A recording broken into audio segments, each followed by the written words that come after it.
I was living my life just like a normal person, but kept wondering if something wasn't right.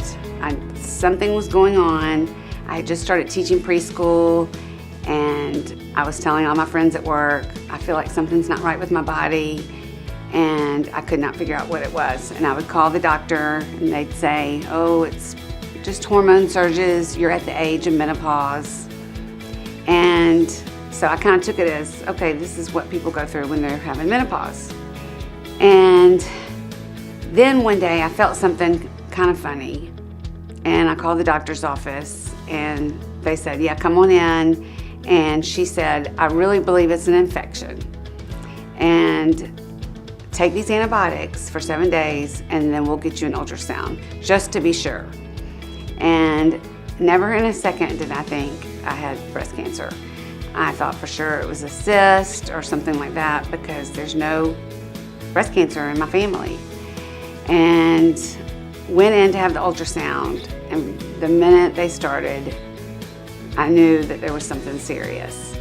And I have inflammatory breast cancer, and what makes inflammatory so different than normal breast cancer is that it is not found on a mammogram.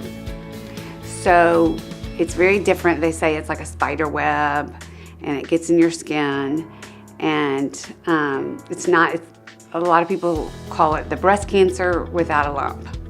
So they told me to come in the next day for a biopsy, just to make sure to send it off, but that she felt sure it was inflammatory breast cancer.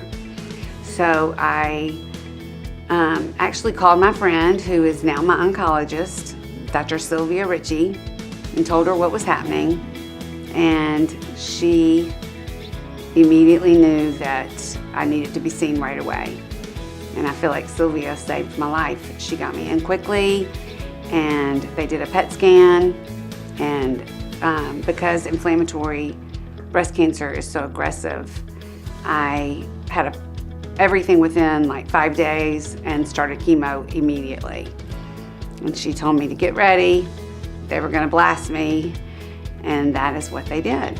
And I had 6 rounds of chemotherapy, and then I chose to go to MD Anderson in Houston, Texas, because they're the only place in the world that has a IBC clinic.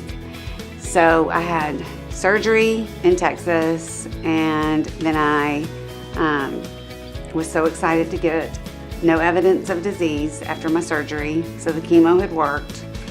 And then I had 33 rounds of radiation. And so I lived in Houston about 100 days that first year. And my family and my friends just took great care of me. I never had to do any of this alone. The toughest part of getting diagnosed with cancer is it's not just a Sally has cancer. It's now your family has cancer. And everybody's world stops. And it becomes all about mama's cancer. And I could not have done it without my husband, Ted, and my 4 children, Trip, Meg, John Price, and Hooper. They have been the most incredible support than I could ever imagine. And then comes my other family and friends. And that would be impossible. You cannot do this alone. And they have made it where I can make it through this, from just the encouragement of phone calls to text messages to thousands and thousands of cards that I will never get rid of, to financial help, to having my children come stay at their grandmommy's house over the summer to get them away from all the craziness and let them live and be children, and the schools. I mean, how much the teachers and other parents helped my children get through this, and has been amazing. And I couldn't have done it without them. And then, of course, my faith. And my faith is what cancer has taught me is no matter what it is that you have, it is, what do I believe? And that is something I struggle with every single day.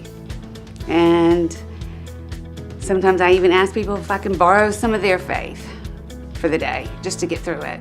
And that's what has been so unbelievable, is people have really been there for me. And it doesn't matter if you have cancer, and yes, it's hard, but you also get the care, the love, the meals. I mean, you just get everyone pulling together for you. And, everyone goes through hard times. So cancer is actually one of the easier things because you get so much care.